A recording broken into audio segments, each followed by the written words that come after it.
Bonjour à tous et bienvenue à cette session pour atteindre zéro mort de la rage par les morsures de chiens d'ici 2030. C'est un webinaire du GNN. Nous sommes ravis de soutenir ce webinaire. Vous pouvez écouter cette session en français et également en espagnol. Pour ce faire, il vous suffit de cliquer sur l'icône de globe qui est au bas de votre fenêtre et de sélectionner la langue dans laquelle vous souhaitez écouter la session, donc français ou espagnol. Nous allons également, nous vous prévenons que nous enregistrons cette session et nous partagerons l'enregistrement avec vous par email. Et vous trouverez toutes les informations sur le site web après la session. Donc l'enregistrement ainsi que la session seront disponibles. Si vous avez des questions pendant cette présentation, utilisez la case questions-réponses au bas de votre page Zoom. Vous pouvez y poser vos questions à tout moment de la présentation et nos intervenants feront de leur mieux pour y répondre après la présentation, pendant la séance de questions et réponses. J'espère que cette session vous plaira et je passe la parole à Mario. C'est à vous, Mario.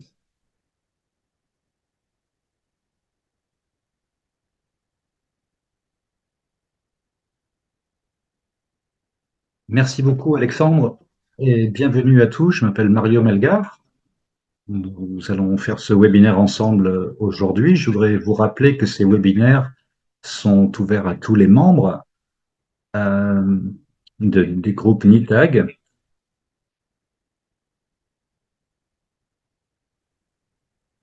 Et nous allons également partager les liens de sorte que il y a des problèmes de son avec la liaison de Mario qui est coupée. Pour l'instant, l'interprète n'a aucun son. Oui, Mario a des problèmes techniques de son côté, problèmes de connexion. Alors c'est Bernadette qui va reprendre la parole. Bonjour à tous, je m'appelle Bernadette Abella. Je travaille à l'OMS sur le programme global pour les maladies tropicales négligées. Et donc la rage en fait partie. Je travaille avec le service des vaccins. Je vous remercie d'être avec nous aujourd'hui. Je m'excuse au nom de Mario pour les problèmes de connexion. Nous allons avoir quelques présentations à vous présenter pour ouvrir le débat sur le sujet. Ensuite, on aimerait avoir votre retour et pouvoir discuter avec vous à la fin de la session.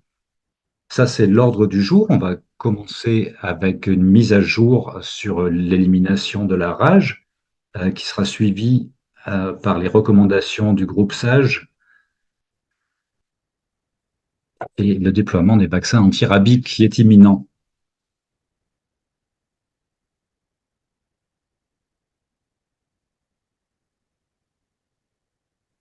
La rage, comme vous le savez, est une maladie évitable par la vaccination et qui affecte les populations les plus désavantagées du monde.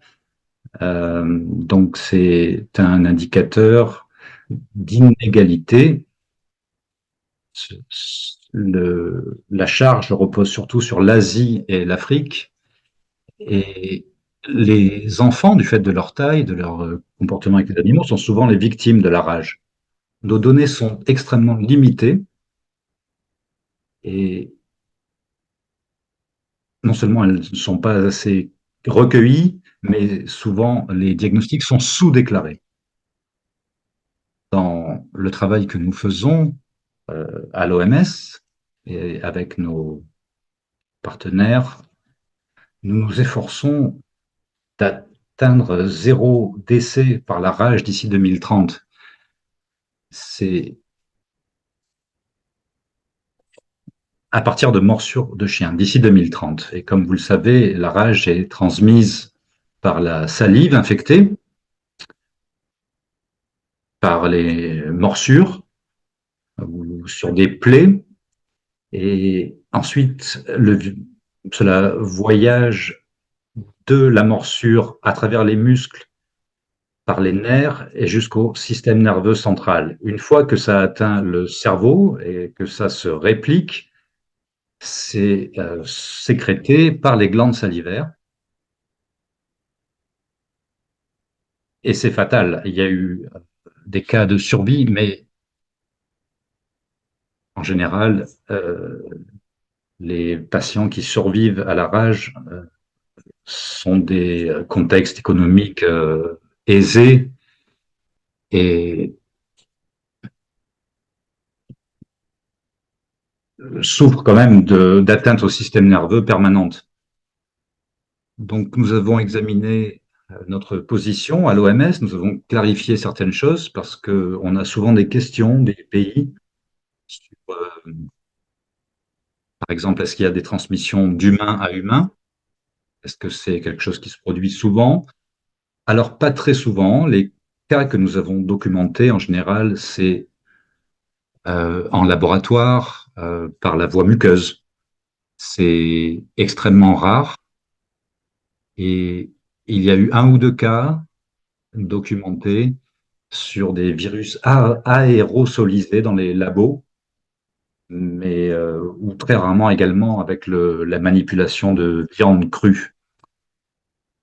Nous n'avons jamais eu de cas documentés de transmission à partir de la consommation de lait ni de morsure de rongeurs. Donc ça, c'est très important parce que de nombreux pays, les... Donc comme je l'ai dit, zéro d'ici 2030, c'est une stratégie qui a été mise en place par nos partenaires et avec nous, l'OMS et l'Organisation pour l'alimentation et l'agriculture et d'autres partenaires. Et nous avons mis en place cette stratégie pour ouvrir une feuille de route pour nous en tant que communauté globale, mais également pour les pays, euh, pour qu'ils puissent suivre cette stratégie. Nous avons besoin de trois piliers pour lutter contre la rage. Le premier, c'est des soins immédiats pour les patients qui ont été exposés à la rage. Le deuxième, si on veut casser la chaîne de transmission, il faut vacciner les chiens. Et dans beaucoup de pays, on sait que il y a beaucoup de chiens errants, des populations très importantes, et il faut parvenir à un certain niveau de gestion de ces populations canines. Et puis la sensibilisation dans la communauté, l'engagement, qu'est-ce qu'on fait pour éviter les morsures des chiens enragés? Et ensuite, qu'est-ce qu'on fait une fois qu'on s'est fait mordre? Donc, vous avez certainement entendu parler du concept de One Health. Je vais vous montrer ces graphiques simplement parce que ça nous montre pourquoi ce n'est pas seulement concentré sur les traitements post-exposition, mais on veut aussi examiner le blocage de la transmission pour arriver à zéro transmission et réduire les cas de rage durablement. Si on ne fait rien, les cas de rage vont continuer d'augmenter. C'est un fait. Si on utilise la PEP, la prophylaxie post-exposition, on peut réduire cela assez rapidement, mais jamais jusqu'à zéro. Si on inclut la vaccination des chiens, des campagnes de vaccination des chiens, on peut réduire, quasiment arrêter la transmission de la rage vers les humains et vraiment éviter la propagation de la maladie. Récemment, on a mis à jour nos directives de l'OMS. Je ne vais pas les détailler ici, mais ces diapositives seront disponibles. Je vais mettre tous les liens pour que vous puissiez les consulter et voir nos documents officiels. Mais juste pour planter le décor, pour ce qui est de la prophylaxie post-exposition, c'est ce dont on va parler principalement aujourd'hui, la catégorie 1 n'est pas une exposition. Par exemple, c'est le fait de se faire lécher par un animal, mais pas sur une plaie. Alors là, il suffit de laver l'endroit. Donc la catégorie 1 n'est pas une exposition et n'a pas besoin d'immunisation. La catégorie 2, c'est quand il y a une plaie, par exemple, s'il n'y a pas de sang, si c'est une égratignure simplement, dans ce cas, on a uniquement besoin de laver la plaie et d'un vaccin. Si une personne a, a reçu une PrEP ou a reçu une prophylaxie post-exposition par le passé, il n'y a pas besoin de RIG. On passe à la catégorie 3, ce sont les blessures profondes, et on insiste vraiment sur le fait qu'il faut bien laver la blessure, pas simplement la rincer pendant quelques secondes, il faut 10 à 15 minutes de lavage à l'eau savonneuse, suivi d'un vaccin, et lorsque c'est nécessaire, d'immunoglobuline antirabique. Je ne pense pas que vous lirez l'intégralité de cette arborescence décisionnelle, mais vous pouvez la télécharger à partir de notre site web et on aura des parties plus détaillées, décomposées et des images que vous pourrez télécharger dans les semaines à venir à partir de notre site web. Et ça, c'est quelque chose qui aide à prendre les bonnes décisions. Par exemple, savoir quand un vaccin est nécessaire, quand l'immunoglobuline antirabique est nécessaire. Donc, ce sont des sources que vous pouvez utiliser dans un contexte clinique et que vous pouvez télécharger sur le site de l'OMS. Pour revenir maintenant sur la position de l'OMS qui a été mise en place en 2018, peu de pays ont mis à jour ou se sont alignés sur les politiques de l'OMS. Et à mesure qu'on avance, vous allez entendre les autres intervenants, notamment le Gavi, qui va déployer des vaccins antirabiques. Et nous, on recommande aux pays autant que possible de déployer sur des délais courts une administration intradermale du vaccin antirabique. Donc intradermique, ça veut dire 0,1 mm, 0,2 par patient, et intramusculaire, c'est l'intégralité du flacon. On a à peu près 4 vaccins préqualifiés et la politique pour les flacons ouverts est la même. Après 6 ou 8 heures, il faut jeter le flacon. On a eu des réactions de pays disant que la voie intradermale est plus compliquée, mais c'est une administration qui est tout à fait faisable. Donc, juste pour vous tenir au courant, vous entendrez davantage d'informations là-dessus, mais en 2018, on a examiné les données et on a vraiment essayé de donner la priorité au schéma court 0,37 intradermal, 0,1 comme schéma de préférentiel, mais les autres schémas sont également valides. Donc, on vous demande aujourd'hui, dans vos pays, d'essayer d'aligner vos politiques, si elles ne sont pas déjà alignées, et vraiment d'examiner les données et de les mettre à jour, au fur et à mesure. Comme vous le savez, c'est parfois très cher. Ah, pardon, nous avons un problème de son. Donc, au cours des 7 premiers jours qui suivent le vaccin, sinon, ça risque d'être un obstacle à la réaction immunitaire. Donc, l'immunoglobuline antirabique, comme je l'ai dit, n'est pas recommandée si vous avez déjà reçu un vaccin antirabique. À ce moment-là, vous n'avez pas besoin d'immunoglobuline antirabique. Si vous avez été exposé à un animal qui a la rage, alors le vaccin est conseillé.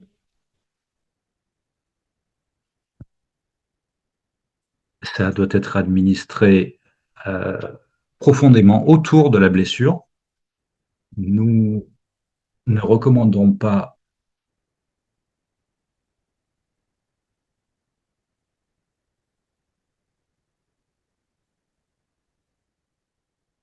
Donc, on ne recommande pas la voie intramusculaire parce que l'effet est très limité.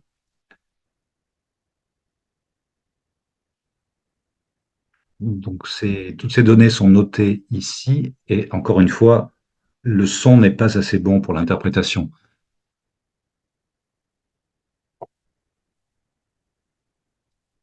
Je voudrais aussi souligner le fait que les schémas raccourcis pour la prophylaxie post-exposition, ce qu'on recommande, c'est la PrEP pour les individus à risque, surtout pour les gens qui voyagent ou qui ont des métiers à risque, ou les communautés isolées avec un accès limité à la prophylaxie post-exposition. À ce moment-là, on recommande la PrEP. Encore une fois, dans ce cas, on a réduit les délais, le schéma, et il semble qu'on puisse le réduire encore pour ce qui est de la prophylaxie pré-exposition avec un booster,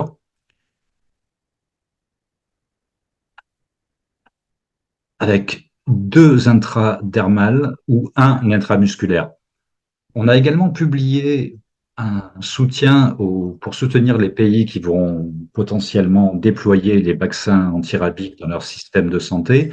On a publié un guide avec des directives sur les décisions à prendre, sur la façon de mettre en place un plan national, de faire de la micro-planification, voir quelles formations sont nécessaires pour assurer ces services à un niveau, à quel niveau, si c'est au niveau des districts, au niveau provincial ou peut-être même au niveau national, et,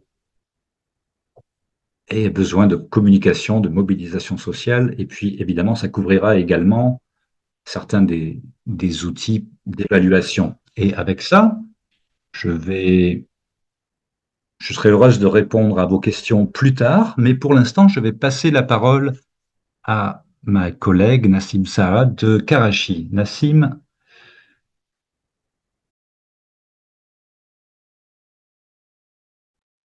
Bonjour, je m'appelle Nassim Solanuddin, je suis basé à l'hôpital de Karachi au Pakistan, IHHN. Merci beaucoup pour la présentation et merci pour cette invitation pour parler de ce sujet prédominant pour le Pakistan.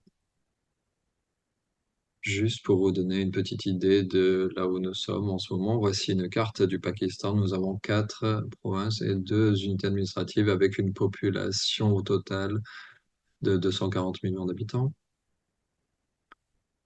Ici, nous avons la province sud du Pakistan. J'ai agrandi un peu. Donc, on a sept divisions administratives. Et on a des populations de 56 millions d'habitants environ.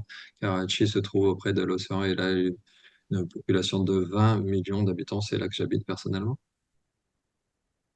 Le Pakistan est un pays revenu faible qui fait face à des défis assez importants et qui a assez peu de ressources humaines. Il y a environ 3 millions de chiens errants qui infligent plus de 2 millions de morsures de chiens par an. On a 200 000 morsures de chiens. Et bien sûr, c'est difficile à vérifier d'avoir un chiffre assez précis. Cependant, je peux valider ces chiffres de la part de l'unité de prévention à l'hôpital de Karachi qui donne des soins gratuits. Voici, vous voyez la trajectoire croissante des morsures canines. Vous voyez qu'en 2023, lorsque nous avons enregistré plus de 13 000 victimes de morsures canines qui ont reçu un PEP et on a notamment des catégories 2, catégorie 3 de blessures. Nous avons collecté et analysé des données depuis 11 ans sur 148 patients dans les JPMC et il y a des patients distants jusqu'à 500 km de distance et certains sont morts et aucun n'avait reçu de PEP. Il y a beaucoup de défis à relever, notamment dans ces pays faibles. notamment comme au Pakistan. Donc, on a un manque de sensibilisation. On a des remèdes domestiques, par exemple le sel, le poivre. le- Cela dit, cela dépend des situations. Il y a également très peu de connaissances, d'attitudes et de bonnes pratiques au sein des docteurs et des soignants. Il y a une mauvaise compréhension également des vaccins à culture cellulaire et des patients. Et il y a également de fréquentes pénuries de vaccins et de risques, ce qui complique singulièrement les choses et l'attention portée aux patients. Et enfin, pourriez-vous le croire, mais beaucoup d'institutions pensent que le PEP n'est pas abordable. Et par conséquent, ils n'en stockent pas dans leur département biologique et donc ils ne peuvent pas fournir, bien sûr. Par conséquent, nous avons établi un plan d'action au sein de l'hôpital Indus pour développer la sensibilisation, notamment par des imprimés, par des courriers électroniques sur les dangers des mentions, la formation également des personnels soignants, développer les connaissances et la connaissance du RIG et de la vaccination et surtout de développer le PEP intradermal qui a été recommandé depuis 2018, comme nous l'avons déjà dit. Et il y a également quelque chose que nous ne pouvons faire seuls, c'est le soutien du gouvernement. Par conséquent, il faut qu'on ait un approvisionnement continu de vaccins. Il y a une certaine confusion au sein des soignants pour le PEP. Ils se confondent les différentes marques qui sont toutes importées. Ils ne savent pas quel est le volume adéquat. Est-ce que c'est 0,5? Est-ce que c'est 1 ml? Est-ce que le vaccin doit être préqualifié ou est-ce qu'on peut utiliser un vaccin non préqualifié? Les schémas évolutifs de IM ou ID, lequel faut-il choisir? Le type de packaging également, et qui n'est pas étiqueté correctement. Mais on les encourage à le faire en intradermal. On a également le stockage de vaccins reconstitués, l'interchangeabilité des marques et des modes d'administration. Que faire s'il y a une nouvelle exposition? Donc, tout cela est très, très confus. Par ailleurs, au niveau de la rage et de l'immunité, on sait que le RIG est parfois inaccessible financièrement. Et le e-RIG est considéré comme quelque chose de malfaisant ou de non sûr, fiable. Euh, et En 1980, le NTB a été déclaré obsolète et seulement en 2013 au Pakistan. Et on a des grands-mères et des mères qui disent à leurs enfants, qui leur disent, si vous êtes, vous allez avoir 14 injections dans le ventre et par conséquent, parfois, ils cachent leur menstrues. Ah, on a le SN également en intramusculaire et il faut donc 4 injections dans une clinique à haut débit et c'est hors de propos. C'est inaccessible car c'est là bien trop coûteux. En 1950, on a le TRC, le schéma TRC qui a été approuvé, la Croix-Rouge thaïlandaise, et on a donc 5 visites. Ça veut dire que le patient devait revenir à plusieurs reprises, par exemple 3 mois après la première mention ou la première dose injectée, et ce n'était pas du tout le cas qui était pratiqué ensuite. En 2006, on a eu une mise à jour de TRC avec 4 visites seulement, avec les jours 0, 3, 7, 28, et il fallait que les gens reviennent pour une dose supplémentaire, un booster. Mais souvent, la note de synthèse de 2018 de l'OMS, le IPC une semaine, a réduit le nombre de visites à 3 au jour 0, 3, 7, et également la dose de vaccin injecté. Par conséquent, les collèges médicaux n'enseignent pas forcément la prévention de la rage avec les mises à jour de l'OMS et il y a une certaine confusion au sein du personnel soignant. Donc, il y a une mauvaise gestion également de PEP. J'ai eu la chance de participer au groupe de travail SAGE sur les vaccins anti-herbiques et les RIG. établi en juillet 2016 jusqu'à juin 2017. Il y a eu 8 réunions qui se sont passées en ligne et 2 en présentiel au cours de l'année. Le résultat, note de synthèse de l'OMS a été publiée en 2018 et voilà, voici les découvertes. Voilà ce qu'il propose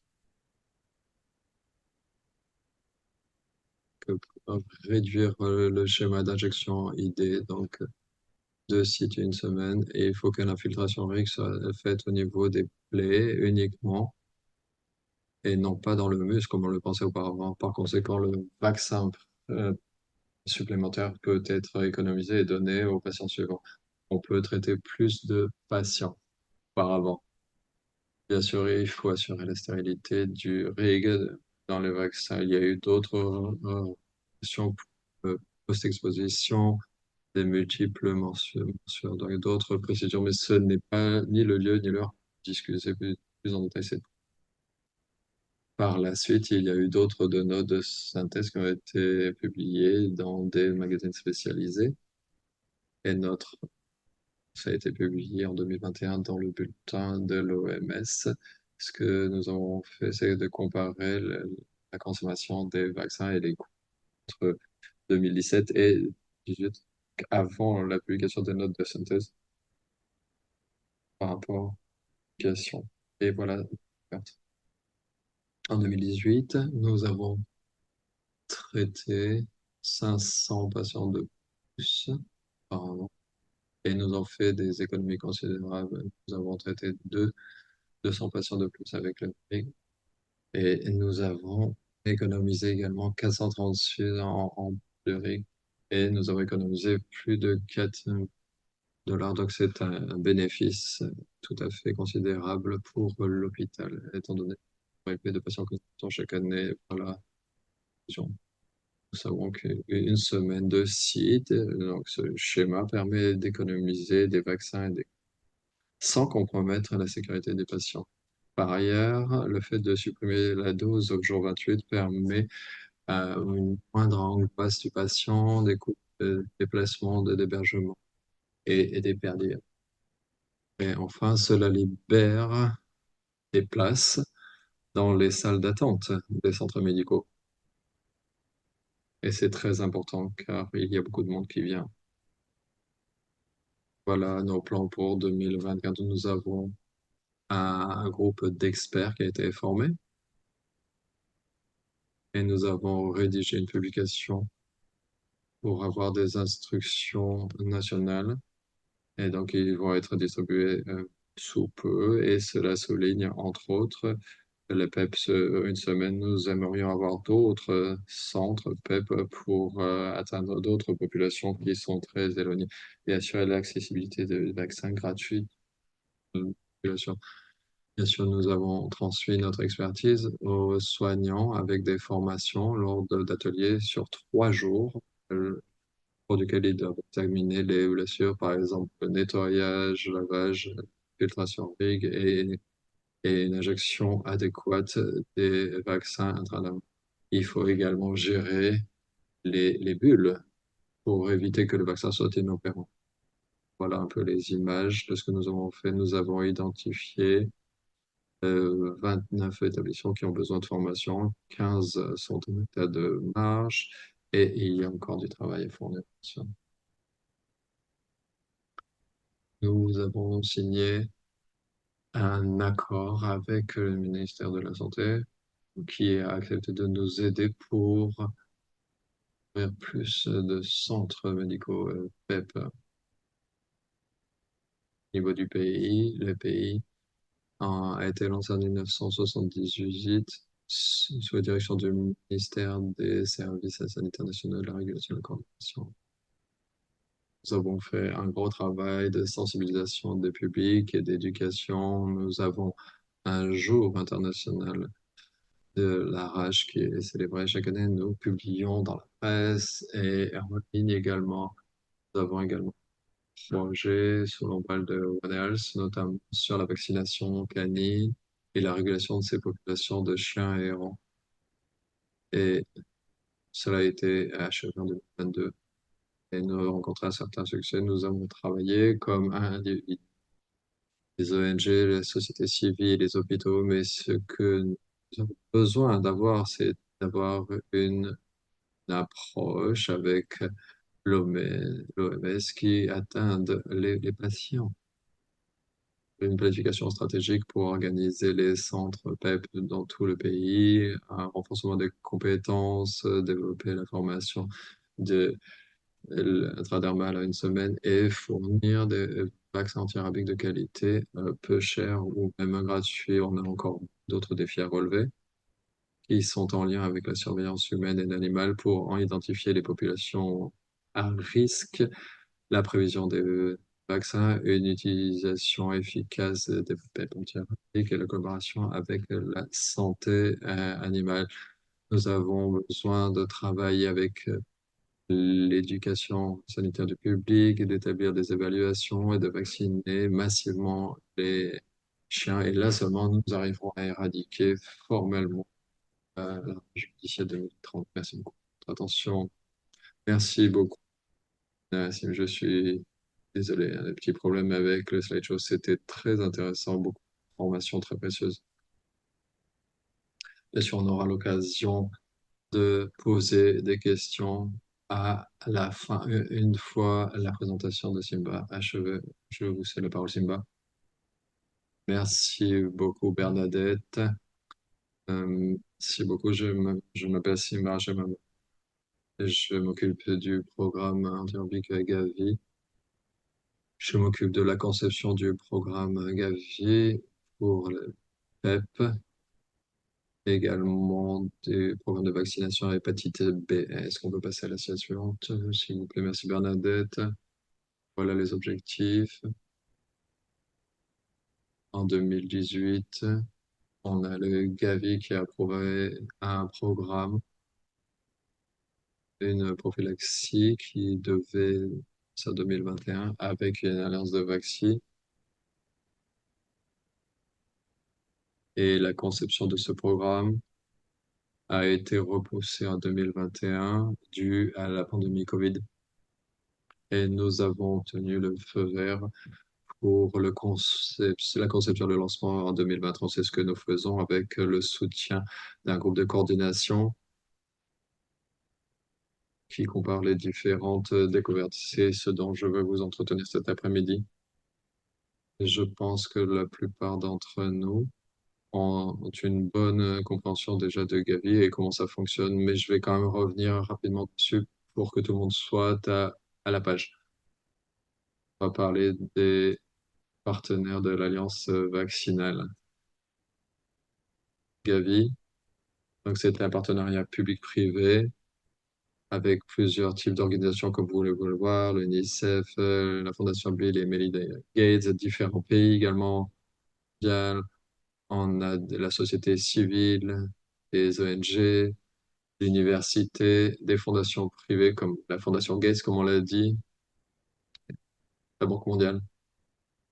Donc tout le monde est inclus au sein de cette alliance Gavi.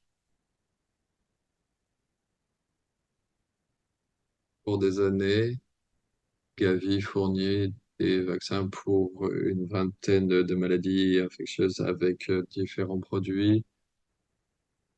Avec Gavi de 2001 à 2005, c'était Gavi 1.0, comme on l'a appelé, avec les vaccins pour 6 maladies.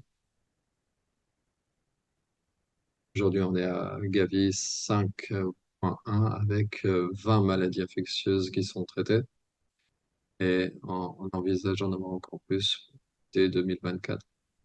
Et en développement encore de 2026 à 2030, cela dépendra de la disponibilité des vaccins pour traiter encore plus de maladies infectieuses selon les recommandations du board. Slide suivante, s'il vous plaît. Gavi soutient différents pays avec 3 leviers financiers principaux. On a le renforcement du système sanitaire. On a 50 pays qui sont éligibles au système de soutien Gavi.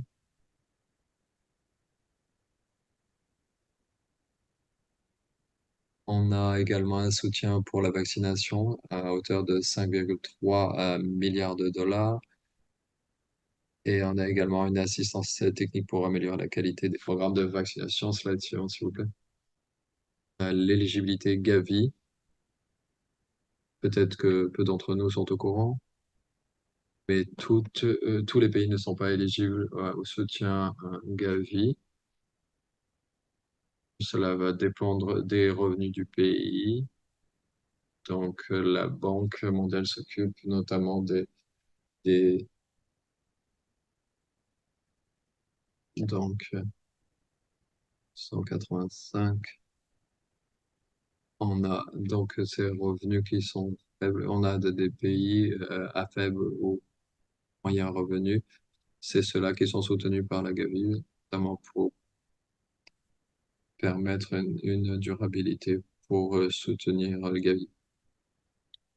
On a des profits différents.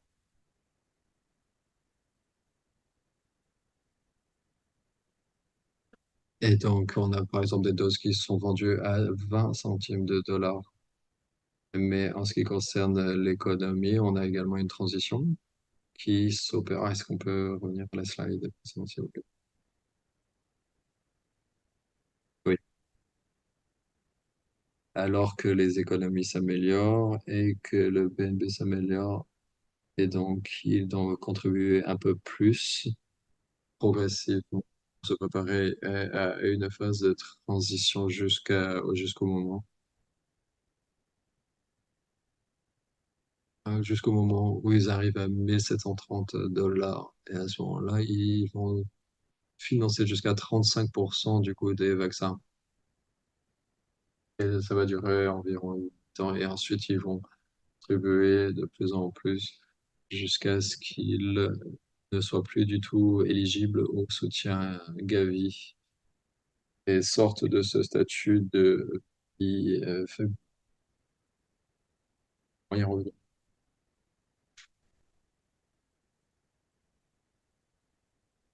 Voilà les pays éligibles Gavi à différentes phases. Vous avez un lien également pour avoir plus de détails pour un compte financement. Je vais brièvement vous parler du processus de candidature. Donc très, très rapidement, hein, avant que je parle du soutien qu'on peut apporter. Là, vous avez les liens vers les sites du Gavi pour voir les différents types de documents qui sont disponibles. On aide les pays qui demandent de l'aide au Gavi. Les directives de financement du programme Gavi. Donc là, c'est les documents qui expliquent aux pays ce qu'ils doivent mettre dans leur candidature pour avoir une candidature de bonne qualité que le Gavi peut soutenir. Et on discute également avec certaines des entreprises avec qui on est en relation, voir comment on peut soutenir les différents pays. Et on veut être sûr que les candidatures sont bien établies pour pouvoir les soutenir. Donc, ces candidatures passent par le portail pays. Donc, les candidatures sont soumises. On demande au secrétariat du Gavi et à nos partenaires de l'Alliance de fournir des commentaires initiaux qu'on renvoie vers les pays. Et ensuite, les candidatures sont soumises au comité d'évaluation indépendant. Et ensuite, le comité peut faire des recommandations pour financer une candidature, approuver une candidature et faire des recommandations pour le financement. Et tout ça sera traité au cours de la dernière étape, la résolution des problèmes. Donc, le comité indépendant d'évaluation, c'est un groupe d'experts indépendants qui doivent garantir l'intégrité du processus et fonctionner de façon transparente. Leur seul lien avec le Gavi, c'est à travers ce comité. Ce ne sont pas des employés du Gavi. Ils examinent toutes les demandes de financement, recommandent si on doit financer ou pas. Ce sont des épidémiologistes, des représentants de la chaîne logistique, et il y a 99 membres issus de tous les continents et 31% venant d'Afrique, notamment. Donc, Gavi va ouvrir des fenêtres au cours desquelles les pays peuvent candidater. Voilà les 3 fenêtres qui sont là. Donc, les 2 premières sont passées, janvier et avril.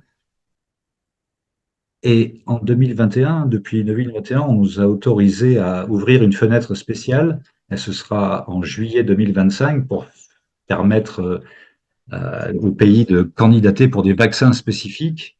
Et il y aura une autre fenêtre en septembre de 2025. Et il y aura, à partir de 2025, 3 fenêtres pendant lesquelles les pays peuvent envoyer leur candidature. Maintenant, je vais un petit peu vous parler du soutien qu'on offre pour le programme de vaccination anti-rabique.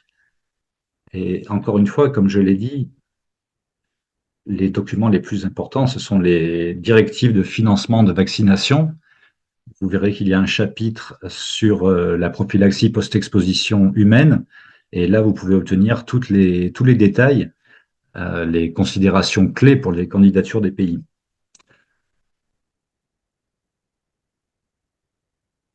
Pour une vue d'ensemble du programme, le support que le Gavi va fournir pour la vaccination anti-rabique est incrémentiel.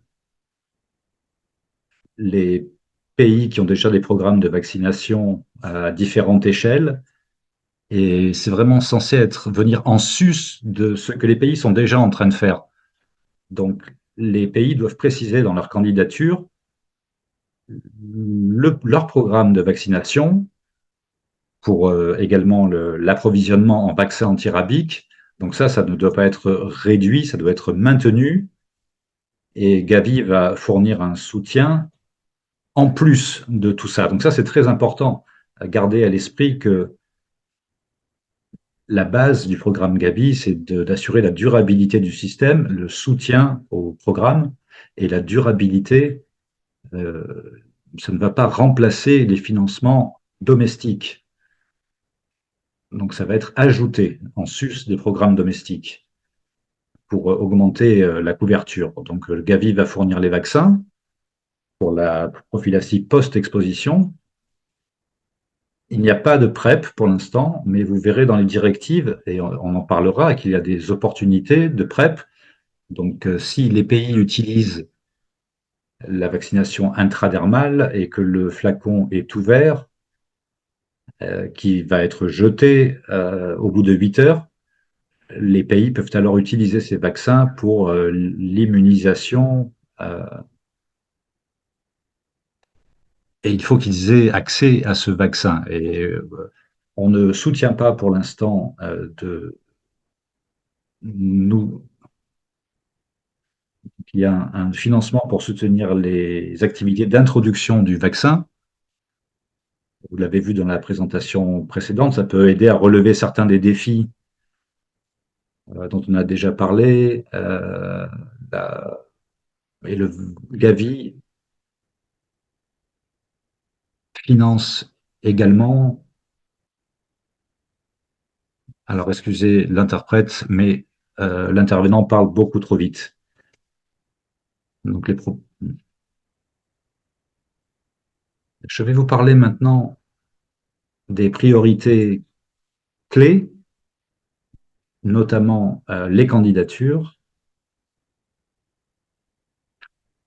Et on va ensuite,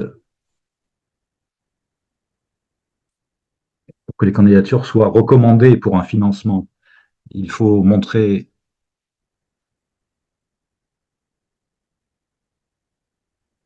que les ministères de la Santé,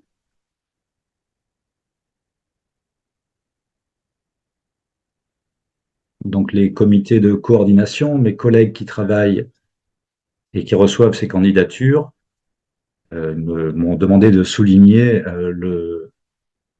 les obligations nécessaires et pour être conforme aux décisions du groupe NITAG. Donc, il faut souligner qu'ils ont vraiment besoin de ces décisions du groupe NITAG pour pouvoir poursuivre. Les autres vaccins que le Gavi soutient, ça c'est un peu plus élargi. Ça concerne tout le monde, tous les âges. Ce n'est pas une vaccination de routine, mais ce sont les vaccins que nous soutenons habituellement. Et ça, il faut qu'on réfléchisse à la façon dont on va définir nos cibles. Et il y a déjà des publications pour les différents pays et il faut examiner ça, examiner les données qu'on a pour les pays, examiner ce qu'on a au niveau historique et on va.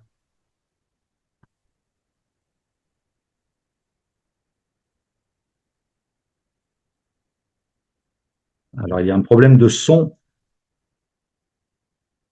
Alors, j'ai parlé des vaccinations intradermales, intramusculaires. Le soutien du Gavi va s'aligner sur la.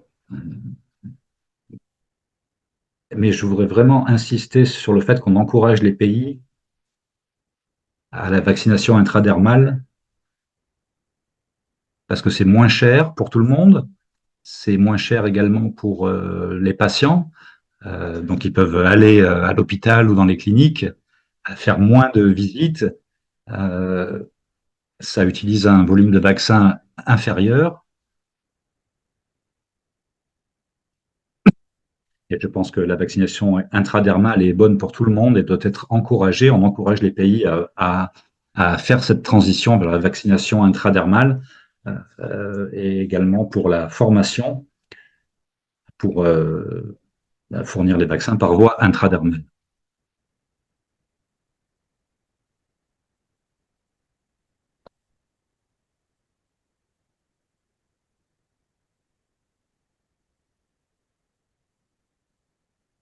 Alors, toutes mes excuses pour avoir parlé trop vite. On a également demandé aux pays de faire la preuve dans leur candidature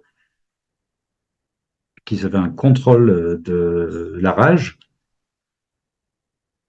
Et pour faire la preuve, il faut que les pays aient un programme de contrôle de la rage stratégique national.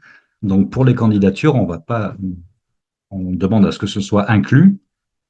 Et si c'est viable, il faut que ce soit inclus en pièce jointe dans la candidature. Et il faut que les pays aient ce contrôle stratégique national et pour qu'on puisse développer ces stratégies, ces plans stratégiques, particulièrement pour les groupes qui travaillent sur la rage, et qu'il y ait un soutien qui leur soit accessible pour développer ces plans stratégiques. Donc, je vous encourage tous à entrer en contact avec eux pour, euh, pour qu'on puisse mettre ça en place pour le prochain tour de candidature. Donc, le vaccin antirabique est unique, est assez différent de ce qu'on fait par ailleurs, et ça va être fourni dans le sens où les gens vont venir à l'hôpital ou à la clinique et euh, après une morsure. Donc, il faut faire le lien entre la gestion de la blessure, de la plaie, et également la vaccination, de sorte que les gens qui travaillent avec nous sont conscients que ces vaccins sont disponibles et qu'ils peuvent l'utiliser, et même pour les patients eux-mêmes, qu'ils puissent demander ce vaccin quand ils viennent pour le traitement de leurs blessures. Alors, dans la plupart des endroits, il faut qu'il y ait une surveillance en place pour la rage. Et en général, ce n'est pas en très bon état et on veut encourager les pays à renforcer ça, leur programme de vaccination et des éléments minimums de données euh,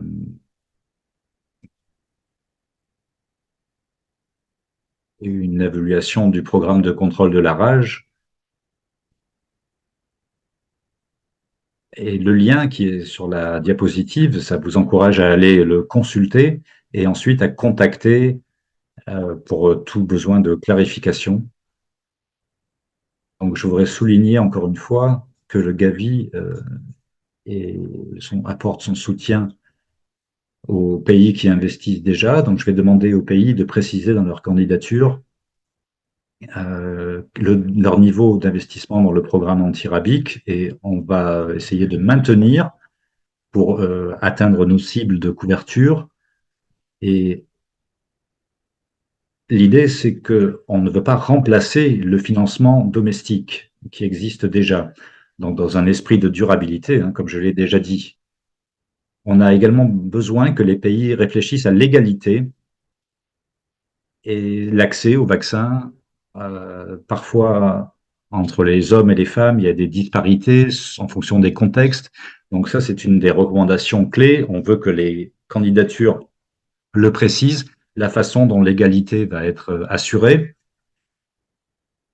et qu'il n'y ait pas de région qui soit laissée de côté, des considérations de genre également. Et on sait que souvent les enfants sont plus affectés par la rage, peut-être à cause de leur taille, le fait qu'ils jouent avec les chiens, et, et ils sont plus souvent victimes et sont mordus par les chiens plus souvent. Donc il faut s'assurer que le programme a un accès égalitaire pour tous les gens, toutes les personnes, mais également tous les enfants. Donc dernière diapositive, la suite. J'ai dit que le programme serait lancé le 12 juin 2024. Et c'est le jour où les directives de financement vont être publiées et les pays qui ont la première opportunité de soumettre leur candidature d'ici le 15 juillet. Donc c'est une période assez courte, on en est conscient, il y a à peu près un mois, mais pour les pays qui sont vraiment intéressés pour même donner leur candidature, si ces pays expriment leur intérêt, on peut déjà commencer à leur fournir du soutien avant le lancement du programme, donc pour qu'ils puissent se préparer et soumettre leur candidature d'ici le 15 juillet, et, parce que la fenêtre suivante sera en septembre, à partir du 23 septembre, et la suivante sera en 2025. Il y a deux fenêtres qui seront ouvertes en 2025 également. On va fournir une assistance pour le développement des candidatures dans les pays, et on va faire ça avec des consultants. Si les pays ont besoin de consultants pour développer leur candidature, on sera en mesure de fournir ce soutien. Et je pense que ce qui est vraiment unique par rapport au vaccin antirabique, c'est que ça ne rentre pas toujours dans le cadre de l'EPI euh, et on encourage vraiment les pays à se coordonner à travers les ministères de la Santé, les différents ministères, et à exprimer leur intérêt aux représentants du Gavi dans leur pays. Donc, merci beaucoup, c'était ma présentation. Et au bas de cette diapositive, vous avez le lien qui vous permet d'accéder à davantage de détails sur le financement, les processus du Gavi. Merci beaucoup de m'avoir écouté. Je serai ravi de répondre à vos questions ultérieurement. Merci beaucoup pour cette présentation très complète. Et nous avons le temps maintenant de répondre à vos questions. On a quelques questions sur la fenêtre questions-réponses. La première question est pour Bernadette de Maria qui demande votre opinion. Quelle est la limite, le délai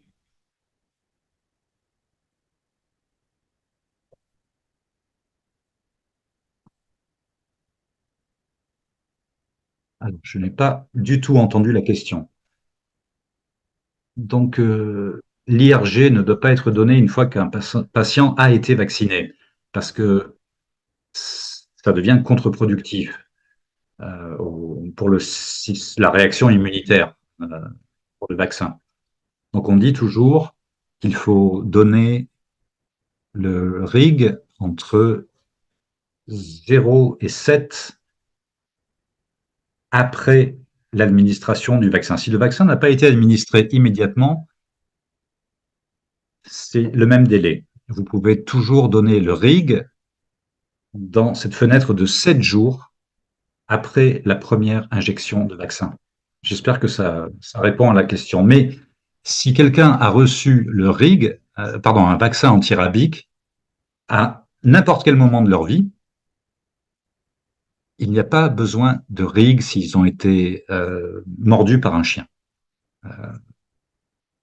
suite à cette pré-exposition ou post-exposition.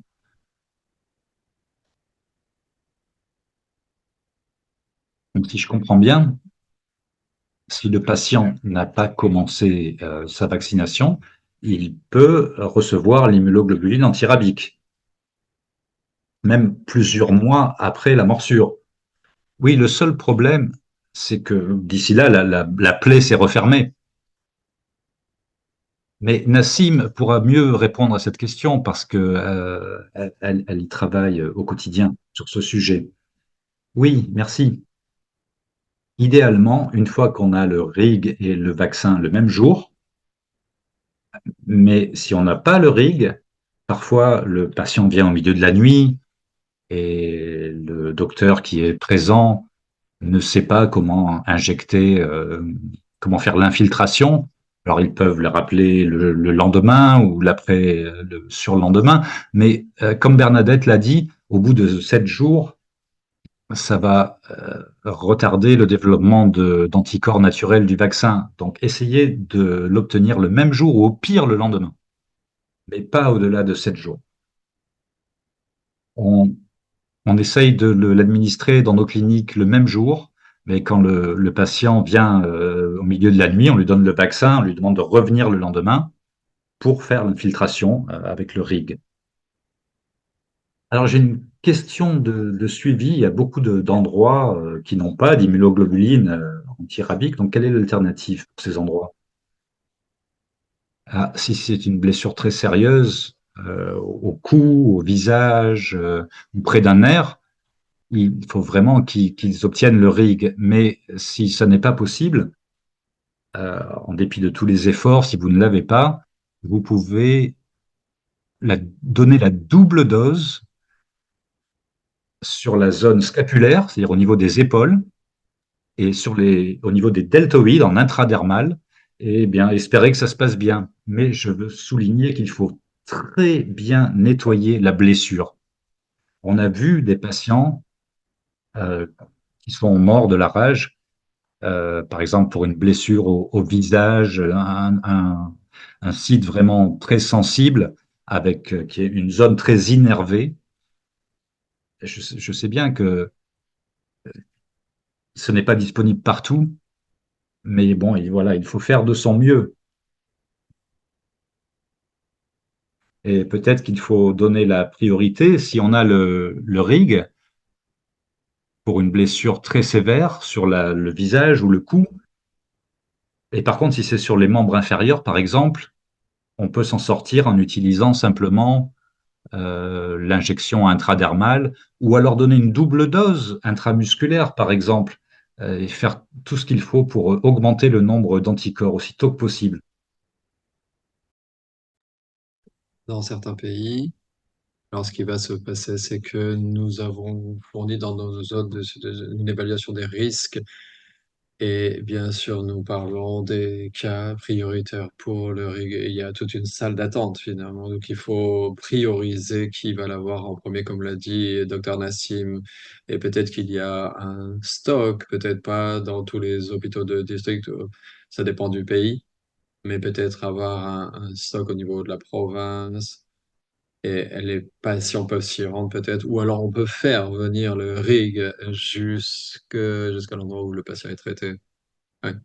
J'aurais juste à insister sur le fait que le rig est fait d'origine humaine ou équine, mais dans un proche futur, en tout cas, c'est fait en Inde. On utilise un cocktail d'anticorps monoclonaux et donc c'est peut-être plus facile à faire. Donc ça peut permettre de remplacer le rig. Ah, ça va être administré de la même manière, avec le même protocole, mais cela sera disponible dans de plus grandes quantités. Aujourd'hui, c'est beaucoup plus cher, mais je suis sûr que le prix va baisser progressivement et j'espère que cela sera vrai dans un avenir très proche. On espère tous cela, bien sûr. Merci, Nassim. Nous avons une autre question. Alors, je vais peut-être sauter celle-ci. Alors, alors, on a une autre question. Alors, attendez un petit instant, j'essaie de m'y retrouver. Alors, c'est une question sur quelles sont les raisons du Gavi de ne pas fournir les rigs. Merci beaucoup pour cette question. Je vais essayer d'y répondre du mieux que je peux. Et j'ai également donné des informations dans le chat. On là explique notre processus décisionnel pour financer le rig ou pas. Mais le rig est peut-être une région d'investissement. Cela finalement a été abandonné car le coût était très élevé.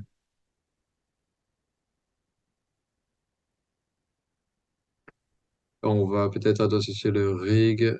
Donc, ouais, on a un impact qui a été limité et donc par conséquent, comme nos ressources sont assez limitées, nous avons dû prendre une décision et en priorité, nous avons décidé de ne pas investir dans le rig, mais plutôt d'investir dans le PEP. En tout cas, c'est le cas pour le moment. Voilà. Est-ce que je peux ajouter quelque chose, Mario, s'il vous plaît? Oui, bien sûr. Dans de nombreux pays africains, uniquement 2% de catégories de patients traités reçoivent le rig. Si déjà on arrive à vacciner les patients aussi vite que possible suite à une morsure, les preuves montrent que lorsque l'on lave correctement la blessure pendant 15 minutes avec de l'eau savonneuse, c'est tout.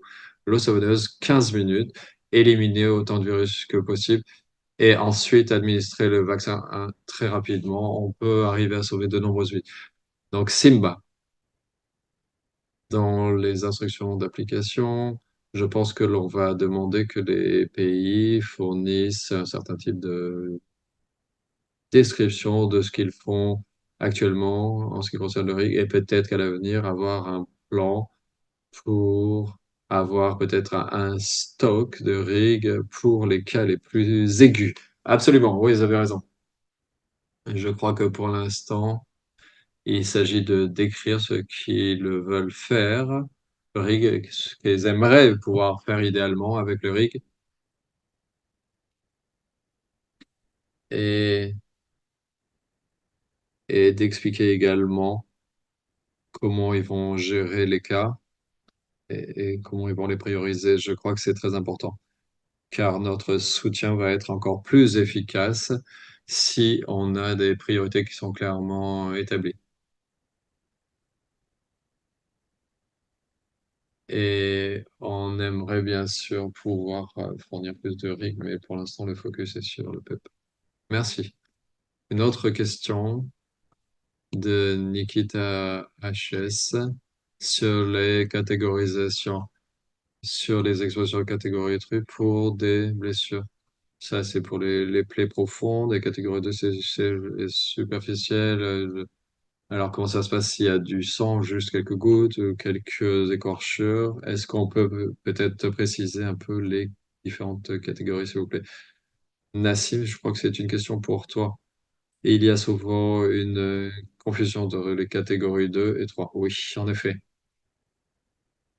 Les soignants parfois disent, oh non, là c'est un peu plus profond, donc ça va être une catégorie 3 et certains diront non, là, pas du tout. Cependant, on ne veut pas perdre des rigs, donc il faut faire des choix éclairés.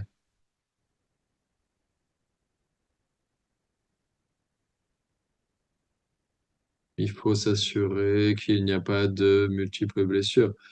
Et parfois, le patient ne dit pas qu'il a été mordu, par exemple, dans le dos. Pour un enfant, il faut l'ausculter minutieusement pour voir s'il n'y a pas de multiples blessures. Certains patients adultes ignorent également d'autres morsures, par exemple, sur leurs membres, et parfois c'est invisible. Et s'ils ont été mordus à maintes reprises, des morsures profondes, à ce moment-là, il faut une injection de rig. Ça a l'air un peu raide, mais on a déjà perdu des patients qui sont décédés car ils n'ont pas reçu le vaccin en temps et en heure et ils n'avaient jamais reçu de rig. Et pour des blessures profondes, et on voit qu'ils reviennent plus tard. avec une rage entièrement développée. Donc, je crois qu'il faut travailler dur. Je sais que ça ne pourra pas arriver grâce au Gavi, mais j'espère cependant que lorsqu'on aura les anticorps monoclonaux qui seront produits à plus grande échelle et donc plus de personnes pourront y avoir accès. Donc, c'est mon espoir. J'ai vu beaucoup trop de décès dus à la rage et je crois qu'on aurait pu les éviter. Et parfois on dit on n'a pas besoin de rigues, on peut s'en passer. Non, mais en fait on en a besoin. Merci beaucoup, Nassim. Et il y a encore d'autres questions, peut-être en français, je vais essayer de les traduire. Est-ce qu'on devrait vacciner pour les cas contacts? Est-ce que les cas contacts doivent être vaccinés obligatoirement? Est-ce que peut-être que c'est transmis par morsure, lorsqu'un humain touche un autre humain, il n'y aura pas de transmission de la rage. Et donc, par conséquent, le suivi des cas contacts avec les autres personnes.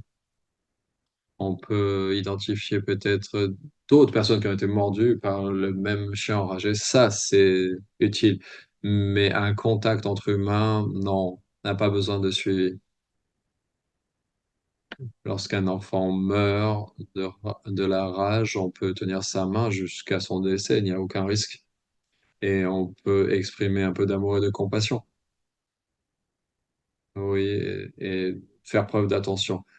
Est-ce que Nassim, vous avez d'autres choses à ajouter? J'ai vu beaucoup de cas de décès de la rage, et donc avec un enfant, un adulte, et aucun humain ne m'a jamais mordu. Il n'y a pas de transmission de l'humain à l'humain de la rage, sauf dans les cas de transplantation d'organes. Mais c'est un sujet complètement différent. Non, mais non, ça n'arrive pas. Il n'y a pas de transmission au sein des humains. Les personnes qui souffrent de la rage sont tellement perdues. Donc, c'est faux. Ils vont jamais chercher à mordre des gens. Ils vont pas aboyer. Ils vont pas crier comme des chiens. Non, non, je n'ai jamais observé cela. Au contraire, ils supplient de recevoir de l'aide. Ils demandent de l'aide, par exemple, pour sauver leurs enfants qui sont atteints de la rage. Mais je n'ai jamais, jamais, jamais été mordu. Et aucun de mes collègues autour de moi n'a jamais été mordu. Et on n'a jamais développé la rage à partir de cela. Ensuite,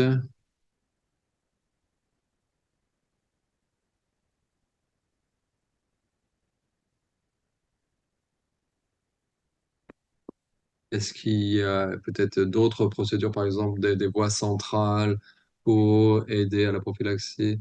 Est-ce que c'est une indication? Voilà, une des questions qui a été posée. Alors, tout d'abord, un patient atteint de la rage ne doit pas être manipulé, ne doit pas avoir d'intubation ou de voie centrale posée. Non, rien de la sorte. Une canule, peut-être simplement une perfusion pour les hydrater correctement. J'ai vu que dans certains cas, on avait vu des patients qui avaient été intubés. Je crois que c'est une grave erreur, car on peut au contraire développer l'exposition du virus. Non, là, il faut surtout pas faire ça. Il faut pas entuber. Et il faut pas aspirer non plus des patients qui souffrent de la rage. Bon, ça, c'est un autre sujet. Cependant, il faut quand même le souligner. Et donc, les soignants doivent avoir accès à la prophylaxie, c'est certain. Mais comme je vous l'ai dit, j'ai vu des douzaines de cadrages, mais pas, je vois pas il n'y avait pas de raison que moi je sois vacciné. Alors, on a mis des documents OMS dans la section questions-réponses pour que les gens puissent faire des copier-coller, puissent les consulter. Nassim et les autres cliniciens se sont exprimés également pour parler de procédures standards. Bien sûr, cela va au-delà de ces webinaires, mais cela peut être également utile en termes de documentation aussi. Nous avons également, est-ce que c'est difficile de traiter le manque de sensibilisation? Est-ce que le PEP est gratuit dans les centres d'assistance médicale? Cela devrait être le cas. Allez-y, Nassim. Oui.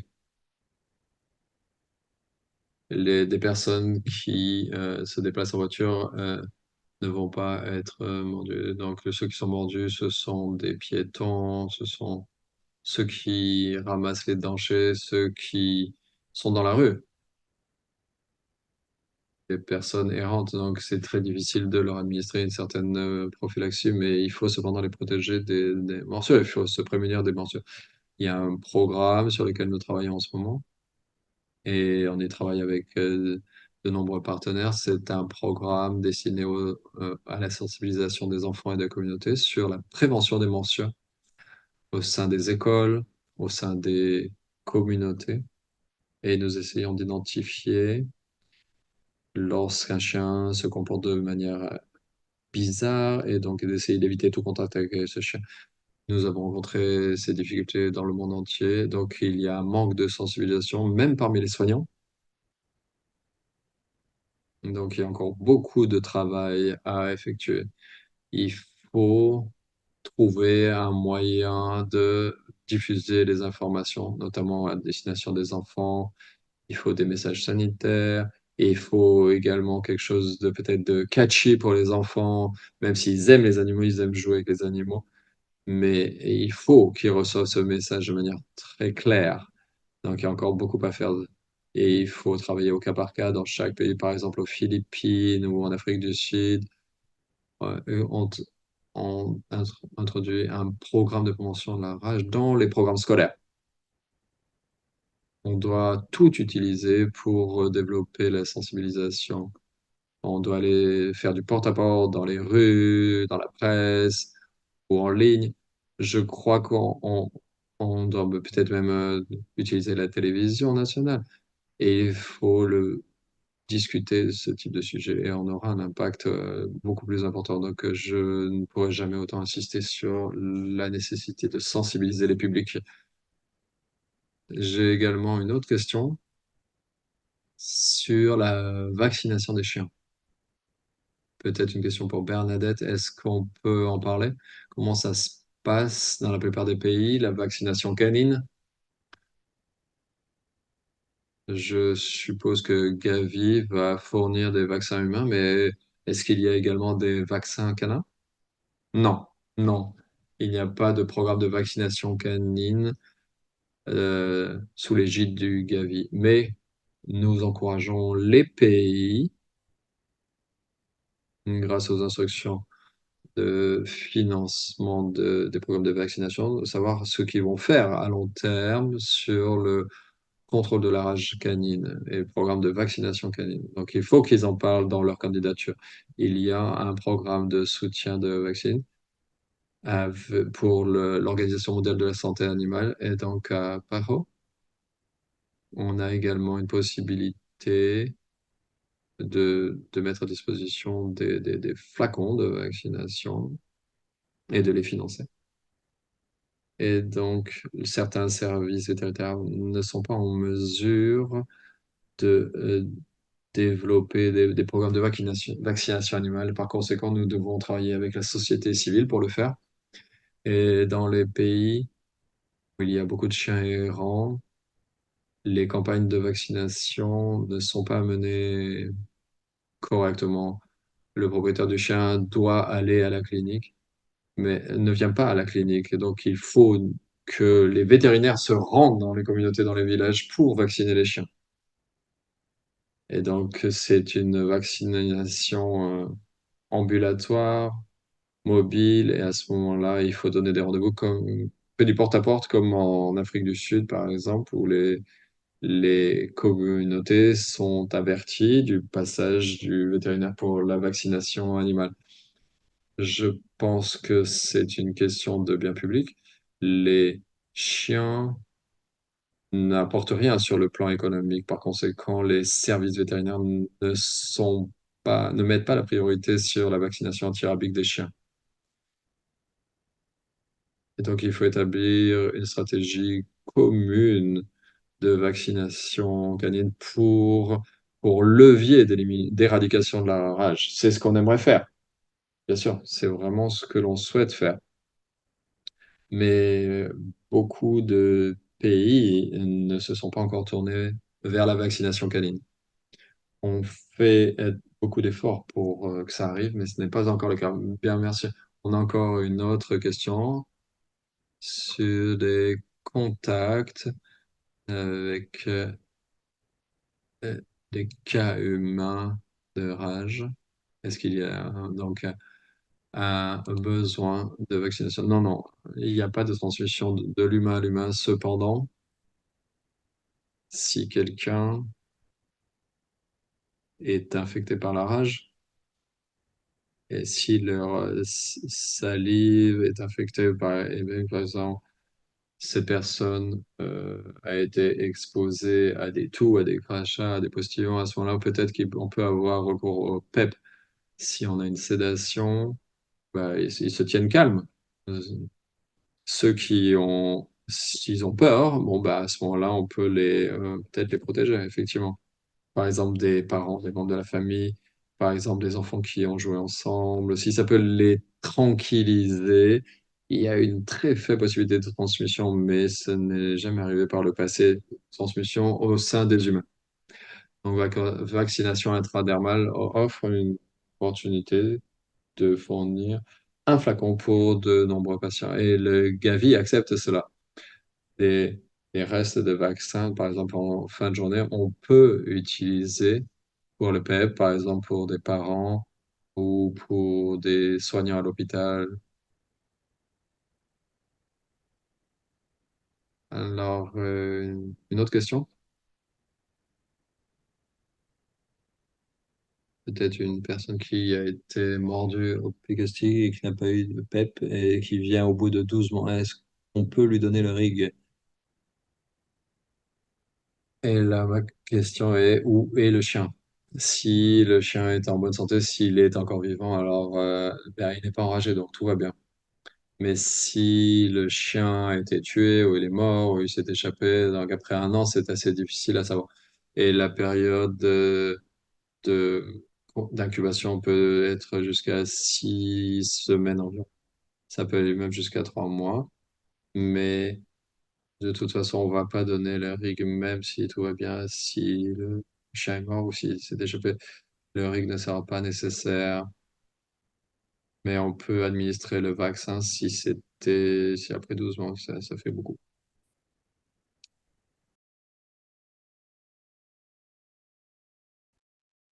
On m'a souvent posé la question au cours des dernières années, et c'est pas une bonne question, en fait. Merci. Je pense que nous avons terminé pour les questions aujourd'hui. On va pouvoir mettre un terme à cette réunion. Merci à Nassim, à Simba, Bernadette pour ce webinaire très intéressant. J'espère qu'on aura un suivi très bientôt et je voudrais juste vous faire savoir que cette session a été enregistrée et qu'elle sera disponible très bientôt. Nous allons avoir notre prochain webinaire en début juillet. Le sujet reste à confirmer.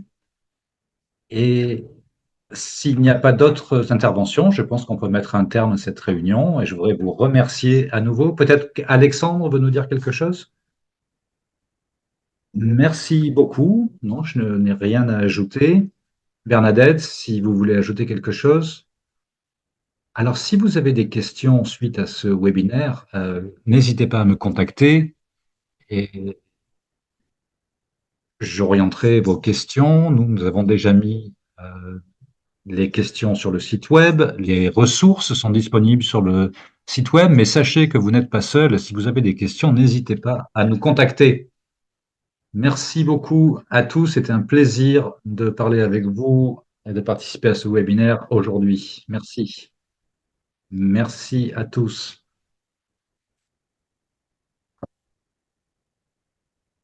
Merci Nassim et Simba.